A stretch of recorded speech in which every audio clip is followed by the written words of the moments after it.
Good evening, ladies and gentlemen, and welcome once more to Torg Lore.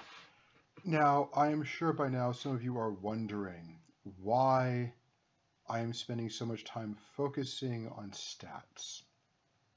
The reason for this is one of the things I value in a war game or a tabletop RPG is continuity. And what I mean by continuity is that the stats of the game reflect the story of the game. Really simple example. In Warhammer 40k, if you have 10 Imperial Guardsmen shooting at a single Adeptus Astartes, they're going to kill him. Statistically, one of those shots is going to get through, one of the shots is going to get through the armor, and the Astartes is going to die, even if they're using laser guns. Even if they're using the standard Imperial Guard flashlight, statistically, 10 of them will kill the Astartes. If you have 15, 20, 30 Nile shock troopers banging away at a 5th planting Gossbog, it doesn't matter. Nothing they're going to do is injure that Gossbog, much less kill the Gossbog. It will wipe out hundreds of soldiers before it will go down because of the sheer volume of damage you have to do to a 5th planting Gossbog in order to kill it. It's a living tank.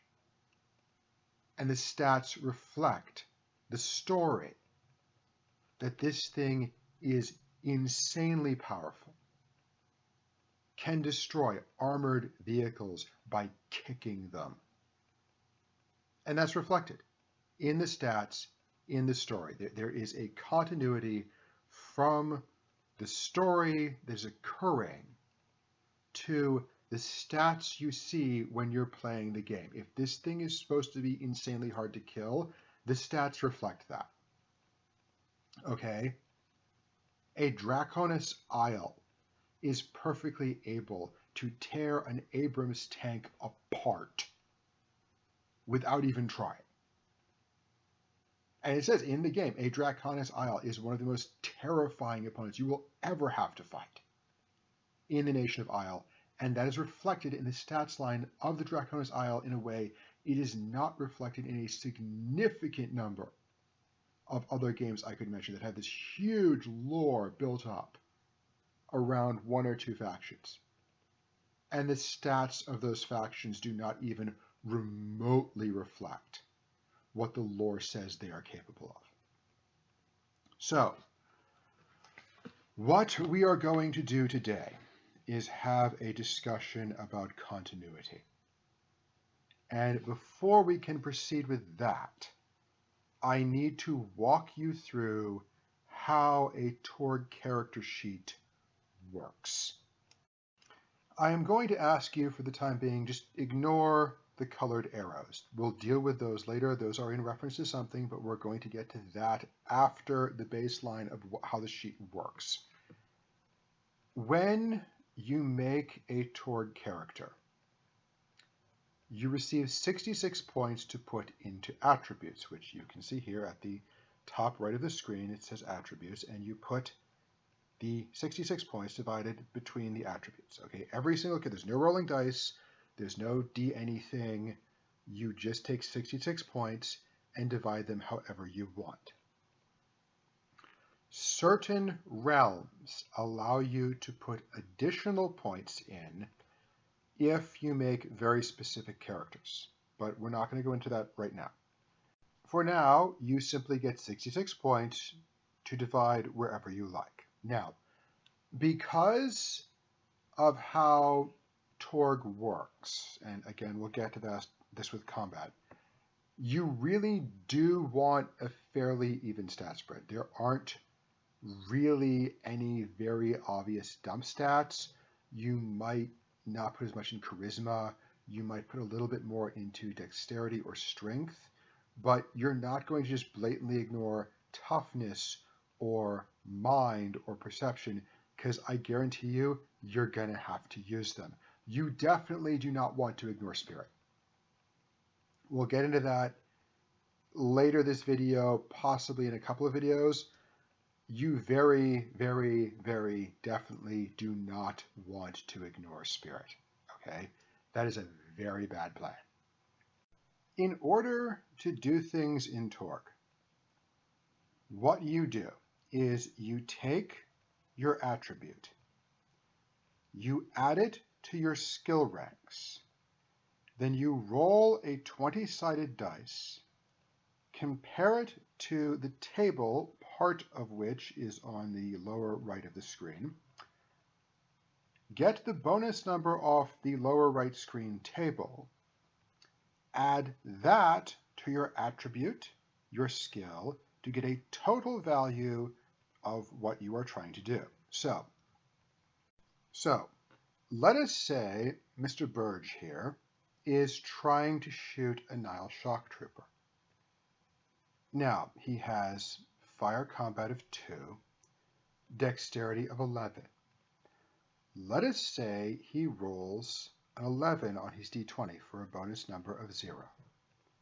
This means he has 2 plus 11 plus 0, or a 13 to attempt to hit the Nile shock trooper.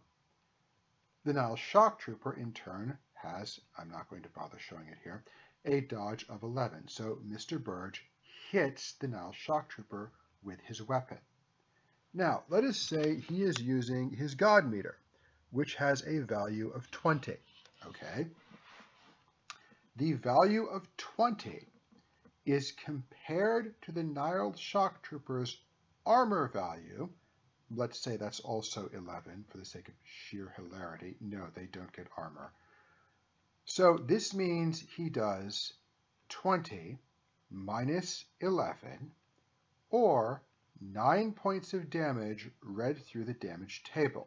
Now, this isn't direct damage, okay? It's not 9 points of damage. It's a value of 9 compared to a table I will show you later as we get deeper into this thing. We're not going to show it right now. This should give you a simple example of the key points in Torg. First key point. Everything is your attributes added to your skills, added to a dice roll on a table at the bottom of your character sheet. Second point. Absolutely every action you take in each round is based off of one single dice roll. There's no bowling for 20s. There's no rolling for each individual shock trooper all by themselves. In fact, very frequently you will roll a single dice for 10, 15, 20 shock troopers, which is why I brought that up at the start, because I've been in the situation where you have 30 people banging away at this tank of a monster and there's nothing they can do. But absolutely everything is one single dice roll. The third point, which is maybe not obvious because the table's not fully here, is that this system is very, very forgiving, okay? This guy is banging away at a shock trooper with a dodge of 11, and he has a 13. He would need to roll a 6 or lower in order to miss. Now, let's pause here and compare this to, say, Pathfinder or Dungeons & Dragons. So this is a bog standard goblin from Pathfinder, and you will notice it has an armor class of 16. So let's say you're a monk or a cleric swinging away at this thing.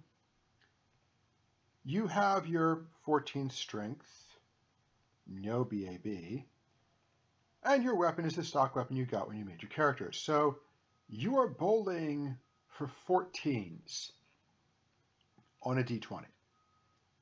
Even if you're a fighter and you put 16 in strength and plus 1 BAB, you're still bowling for 12s. You are looking at a 60 to 70% mischance. This is why so many combats in Dungeons & Dragons and Pathfinder are just dice rolling festivals, because you're just missing and missing and missing and missing and missing and missing. Conversely, in Torg, you have, as I already pointed out, nearly a 70% chance to hit if you haven't completely messed your character up. Normal stock mobs, that is. A boss is going to have significantly more dodge. We'll get back to that when we get back to the character sheet. I'm going to deal with the results table because I want to explain to you how exactly this part works, because this is very important. The combat results table, the thing you compare the damage minus toughness to, is this one on the left. And you will note it has two columns. The first column is for ordinary grunts, mooks, bog standard, whatever, not really something you need to worry about fighting. The second column is for possibility rated characters. That is, the player characters, most large monsters, as well as any boss type characters you will find. Most bosses in Torg are merely evil Storm Knights. Storm Knights are the player characters in Torg. It's what they're called. Most of your opponents are going to be evil Storm Knights. So usually, unless it's a very rare situation, for most standard combat encounters, you're going to be using the Ord column. For boss encounters, you're going to use the possibility rated column, and I assume everyone here can notice that the possibility rated column is a lot slower than the normal column is. So, back to our dear friend Mr. Berg, who has hit a Nile Shock Trooper with a damage value of 9. This means the Nile Shock Trooper gets 1 wound, either a K or an O condition, and loses 9 shock points, okay? So, in Torg, shock points are your hit points. You have shock points equal to your toughness, all right? Whatever that is. And incidentally, that doesn't change by level. There are no levels in Torg. We'll get to what you do with XP later. But it doesn't matter whether it's your first game or your 50th game, your shock points are equal to your toughness, okay? So if you start taking a lot of shock points, if your shock points exceed your toughness, you fall unconscious and have to be hit. KO conditions are not significant by themselves. If all you have is a K or all you have is an O, you're fine. However, if you get both a K and an O, you're unconscious and have to be healed. Lastly, we will discuss wound levels. Every single person, every single character in Torg, every monster, every mob, every Storm Knight, everything, has 4 wound levels. If you get to 4 wounds, you need to roll a heal check, or you need to be healed, or you are dead. Okay? Doesn't matter how high your level is, doesn't matter how much toughness you have, you hit 4 wounds, you're dead. So it is critically important not to get to 4 wounds. This is a really simple thing to remember. One last thing is knockdowns. If you are knocked down, you're laying on the ground and you need to spend the next round standing back up, okay? It's your full round is gone, getting back on your feet. So that covers damage. We are going to go back to Mr. Berg just for a few moments here because I want to go through a couple of situations. Let's say Mr. Berg, still shooting at his Nile Shock Trooper, rolls a 7 for a -2. Now, this means his total is 11, and ties do hit in Torg. However, The -2, because he aimed badly, means his weapon does 2 less damage. So instead of 20 damage, his weapon now does 18 damage for a total of 7 result points of damage read through the damage table. Conversely, if Mr. Berg rolled a 16, he would get +3, and his damage total, still hitting, would be 23 minus 11, or 12 points of damage. Okay, rolling well affects everything in Torg.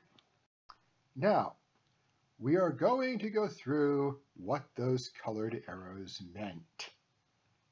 In Torg, there are dozens and dozens and dozens of skills, and most of them aren't really that critical.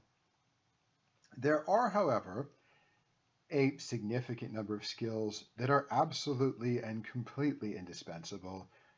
You're going to have an utterly miserable time playing the game if you don't have them. I have divided these into red, orange, yellow, and green tier. Red is you must take them unless there's a very good reason not to. Orange is you want to take several of them, but you don't have to take all of them. Yellow is you want to take at least a few of these, but again, all is not necessary. And green is you can take some of these, they're pretty nice.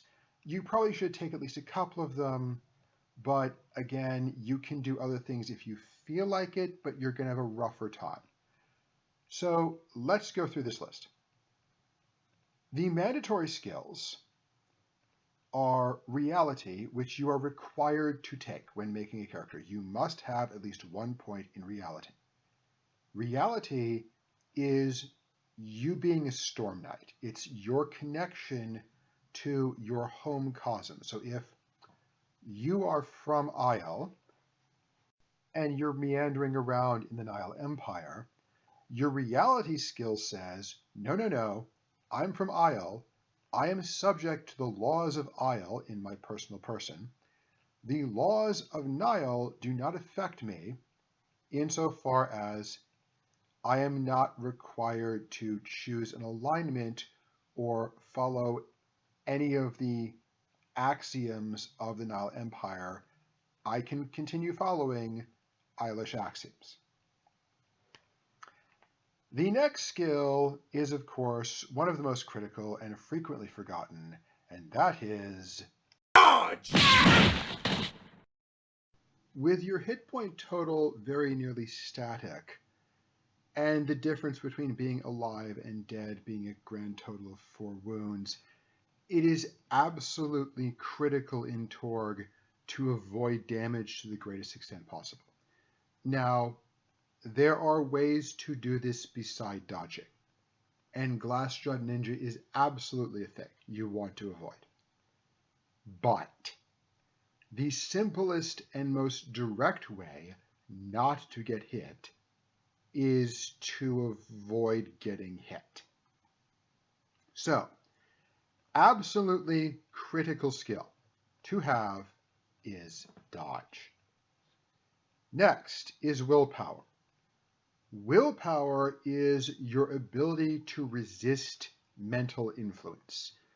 Certain monsters have hypnosis powers. Certain spells will charm or hypnotize you. Certain skills, such as charm or persuasion, are countered by willpower. So the ranks you have in willpower functionally reflect your ability to resist charms, compulsions, and other forms of mental control. Willpower is what is in D&D or Pathfinder your will save. And you have to put skill points in it or you don't have a will save. Okay? Again, absolutely critical to put points in willpower. The next two are going to be slightly contentious. faith is not contentious from a mechanics perspective, but focus might be a little bit. How clerical casting works in Torg, and I will go into a full video on this later, is the priest uses their focus to cast the spell.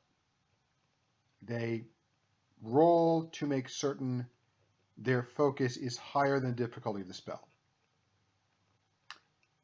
The person receiving the spell uses their faith to determine the effect the spell has. So, if your priest has a focus of 18, he rolls to see whether or not he is able to get the spell off. You then compare his bonus number with your faith total to see what effect the spell has. So if, for instance, Becky is trying to heal John with a difficulty number of 12, Becky rolls a dice, let's say +2, compared to her focus of 11, spell works. The spell is then compared to John's faith total of 8 + 2 for 10. And even though the spell got off, because John's faith is lower than the difficulty number, it has no effect on him. Okay? If you want your cleric to be able to heal you, you must absolutely, positively put ranks in faith. Now, there's a second part to this. And again, I'm going to do a full video on how this works later. If the recipient's faith is different than the cleric's faith, you have something called a spiritual damage. That is, I'm not going to go into how this works, but it is entirely possible for a cleric trying to wake up a person who is unconscious to actually injure them because they're a different faith. The way around this is what gets us into some controversy. Anyone with even a single rank in focus can attempt to cast cleric spells. And again, there's no spell levels in Torg, it's just how good are you at casting. So, in theory, a rank 1 focus cleric can try and cast the most powerful cleric spell in the game. They're going to fail and probably injure themselves rather badly doing it, but they can certainly try. What this means is, short of the 2 realms with jaw-droppingly low spirit axioms, there is no reason not to put at least 1 or 2 ranks in focus. It's just common sense. You need to be healed. The person you can be completely certain has the same faith as you is you.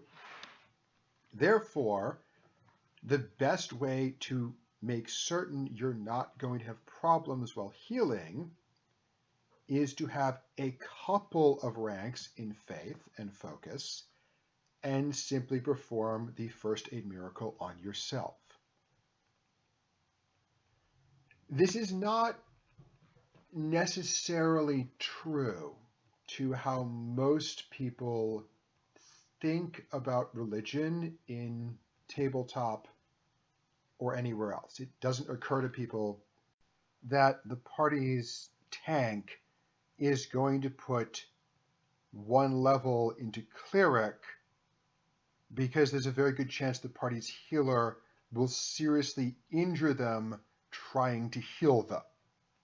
That's not something that happens in other games, but in Torg, that is absolutely something that happens. And you need to pay attention to this when you are making your characters. Next are the orange skills. These are your primary combat skills. You should probably take at least 2 of them, and certainly one of those should be your tag skill. Your tag skill is simply a skill you put 3 points in at character creation. That's all it is. The 5 skills here are fire combat, which is your skill with firearms, unarmed combat, which is boxing, kickboxing, etc. Melee combat, which is your skill with axes, swords, knives, whatever. Missile combat, which is thrown weapons such as javelins, spears, as well as slings and bows and arrows. And martial arts, which is a specific skill only available to Pan Pacifica / Nippon Tech and Core Earth, which is martial arts. Karate, kung fu, mixed martial arts. Kickboxing should actually be in this one. There are special abilities related to how many ranks you have in martial arts that do increased damage over normal unarmed combat, and occasionally over melee combat if you're using something like a knife or a club. There are 2 weapon skills not in this category: energy weapons and heavy weapons. Energy weapons are lasers or plasma weapons. Heavy weapons are vehicle-mounted weapons or things like rocket-propelled grenade launchers. The reason they're not here is the likelihood of you actually ending up with those is virtually nil. It is going to be incredibly rare for you to get one of those weapons, and if you actually get one, the value is so much that selling it is almost always the best option when you end up with one of those, because you're not going to be able to transport it. The tech level is so high, it's almost certainly going to disconnect in very nearly any realm other than the one you got it in. It's really not worth the headache of trying to drag around an Abrams tank or running around with a laser rifle in some place like the Living Lands. Lastly are the yellow skills. I'm not going to cover the green skills except for a couple. They're generally pretty obvious. But the yellow skills are what I call social combat skills. And this is going to get us into cards. I may do the drama deck this video. I may make it its own video. Depends how long this one turns out. But during combat, you can use these skills to steal cards from your enemy. So in a combat situation, if, say, test or trick comes up on the initiative line, I'm probably going to have to do a full video on the drama deck. If test or trick comes up on the initiative line and you successfully test or trick the enemy, you get to draw an extra card from the drama deck. This is how you refill your hand during combat. When you're playing cards, putting cards into play, using the cards, you can very quickly end up with no cards in a heavy combat situation. So you have the ability to use these 5 skills to draw cards from the drama deck in order to refill your hand when you have played your cards. Okay? You absolutely want 2, and I would recommend 3 of these skills because it's completely random which one comes up. There's no order at all. Could be anything. But there's almost always 2 of them. So you want a greater than 50%. If you have 3 of the skills, it's a greater than 50% chance that one of the skills you have is going to come up. So generally speaking, 2 of these minimum, 3 of these optimally. Now, the green skills are fairly obvious except for 2 of them that I'm going to discuss here. One of them is direction sense, and that is very specific to the living lands. In the living lands, one of the rules is called the deep mist. And what the deep mist does is it is very, very, very, very mind-shatteringly easy to get lost in the living lands. Compasses do not work.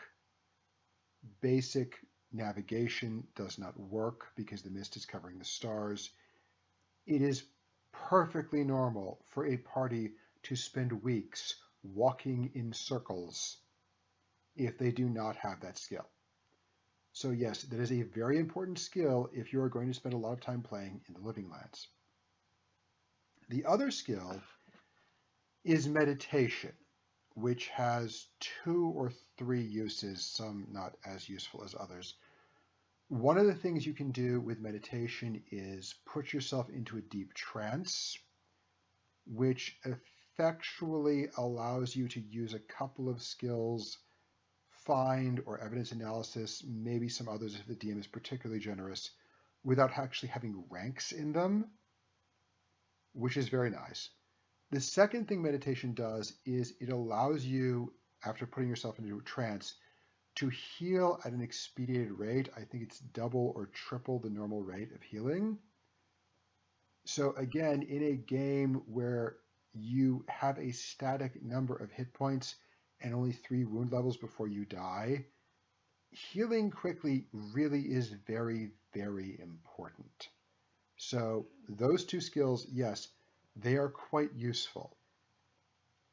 Now, a quick notation here. Other than your tag skill, which you have to put 3 points in, and maybe 1 or 2 other skills, generally what you want to do is put 1 point in as many skills as you can, because it is vastly easier to get skills when you're making a character than to buy them after you make the character. Okay? And we're going to go into that now with how possibilities work. Now, we've already discussed in a previous video what possibilities are, and now we are going to go into how they function on a mechanical level in-game. Now, possibilities are the central focus of Torg. And as I said at the start of the video, this is reflected in the mechanics.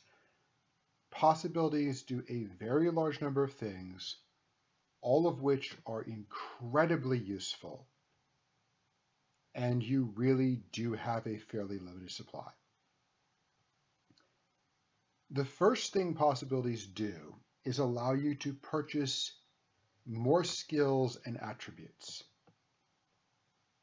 To purchase a skill you already have costs the number of ranks you want to get in possibilities, 1 increase at a time. So if you have 2 ranks in fire combat and you want to get 3 ranks in fire combat, you must spend 3 possibilities. If you have 2 ranks in fire combat and you want to have 4 ranks in fire combat, you must spend 3 possibilities to get to 3, and then 4 possibilities to get to 4. I'm not going to go into how you acquire new skills, other than to say it is very, very, very, very, very expensive, particularly if those skills are trained only. Briefly, a new skill is 2 possibilities, assuming you have a trainer and don't need one. It is 5 possibilities if you need a trainer and have one. I believe it is 10 possibilities to get a new skill if you need a trainer and you don't have one. The second use of possibilities is called a roll again. Now, I probably should have covered this up with skills, but in Torg, if you roll a 10 or a 20 on a 20-sided dice, you roll a second time and add it to the first time. So let's say you roll a 20, you roll the dice a second time and get a 12, That is a 32 on the table at the bottom of your character sheet that you add to your skill. What spending a possibility on a roll again does is you roll one dice, you roll the second dice, and if the second dice is lower than a 10, it is automatically 10, though you do not automatically re-roll the second dice if the face value of the dice is not a 10. You always re-roll on a 10 or a 20. Let me say that a different way. Let's say you roll your first dice and it's a 5. You don't like that. So you spend a possibility, you roll the second dice, and it's a 6. Still not good. However, the second dice is always a minimum of 10. So that's not 5 plus 6, that's 5 plus 10. Even though you do not re-roll the second dice a third time because you did not get a 10 or a 20 on the second dice. So if you roll a 5 and a 6, that's not 11, that's 15 because the second dice is a minimum of 10. However, let's say you roll a 5, then you roll the second dice and get an actual 10 on the face of the dice. You then roll a third dice and add that to the first two. So let's say the third one is a 12. So it's now 5 plus 10 plus 12, or 27. On top of this, we will get into this when we do the drama deck. I'm definitely going to do another video on that. There are cards which allow you to play as though you're playing a possibility. So you can roll a 5, spend a possibility, roll an 11, play a hero card, roll a 9, and get a total of 25, if you choose to. The third use of possibilities is mitigating damage. Now, if you take a significant, and you only want to do this with a significant amount of damage, you can spend a possibility to do any 3, 1, 2, 3, of the following 4 things. Negate 3 shock points, remove a K or an O condition, not suffer a knockdown, or remove 1 wound level. So let us say you're in combat and you get absolutely walloped for 8 result points. Wound, KO 7. You burn a possibility. You could remove the wound, the K, and 3 shock points. You could remove the wound and 6 shock points. You could remove the K and 6 shock points. Any of those are viable. You can do any of those things you want to. But again, you must always keep in mind, when you spend possibilities, you are burning your XP away. You are making it harder and harder to progress through the game. Now, there are 2 other uses of possibilities. One is the activation of items called eternity shards, which are functionally the artifacts in the world of Torg. They are unbelievably powerful items. They have abilities only the eternity shards have, and they're incredibly useful if you're playing an actual full Torg campaign where you're trying to do things like rip out Stella. The other use is specific to the Nile Empire. You can buy pulp powers in the Nile Empire that cost a certain number of possibilities each adventure. So at the end of the adventure, you have to spend part of your experience points continuing to have this very, very powerful ability. So, how does one go about gaining possibilities? In order to understand this, you need to understand the structure of a Torg storyline. Torg adventures are divided into scenes, acts, and adventures. A scene is a very short amount of time, usually in a single room, a single building, a single area, related to the events going on in that area. So if you had a dungeon, every 1 or 2 rooms would be their own scene. An act is an amount of time related to a specific plot point. So let's say you had a standard D&D dungeon crawl. One act would be you going around town, gathering information about the dungeon, maybe fighting a couple of mobsters in an alley, nothing too big. The next act would be you traveling to the dungeon, maybe encountering some gypsies or a caravan who told you a little bit more, and you helping them with a small problem, some wolves or something, and they give you an item which is helpful to the dungeon. The third act would be the first level of the dungeon, where you fight some monsters and learn a little bit more about the boss creature. And the last act would be the bottom level of the dungeon, where you fight the actual boss and some rooms full of minions. All of this would be an adventure.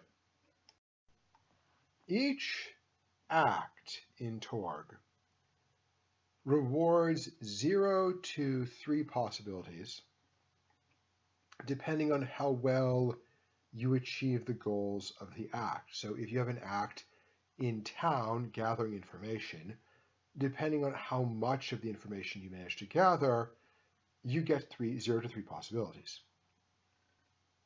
Adventures have a possibility reward in addition to the act rewards of 6 to 12 possibilities. So let's say there was a 4-act adventure. You would have 3 possibilities for the first act, 3 for the second act, 3 for the third act, plus, let's say, 8 possibilities for completing the final act and the adventure as a whole. So that would be 17 to 20 possibilities for each of the characters who participated in the adventure. On top of this, certain cards, specifically glory cards and drama cards, there's a drama deck, and then drama is also the name of a specific card, may be played for additional possibilities. Now, a drama card ostensibly says it has to be played at the end of the adventure.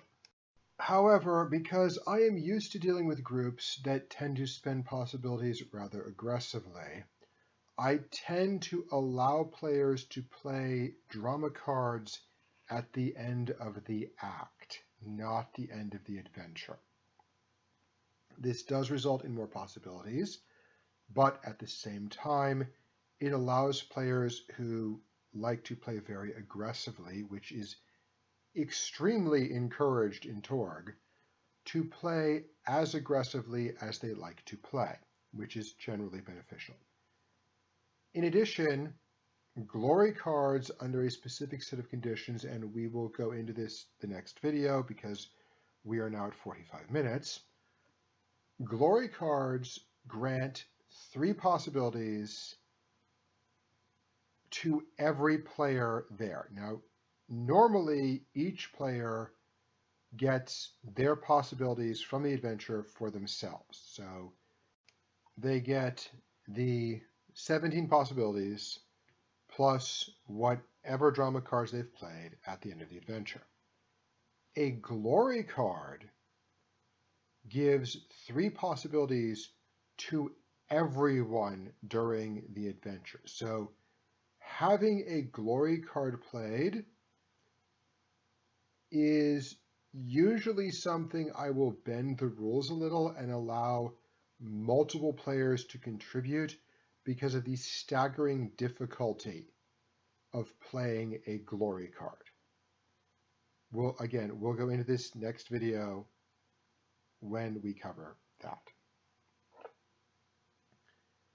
That said, 20 or even 24 possibilities is something the party is very easily going to chew through in the course of an adventure. They're going to be spending a lot of possibilities mitigating damage if they're facing very tough opponents. They may do quite a few rerolls if they're in a very dangerous situation. So generally speaking, out of the 18 to 20 possibilities they usually get, probably about 10 to 12 of them are actually going to be available for them to spend on experience points. We are now over 45 minutes. So I am going to call it quits here.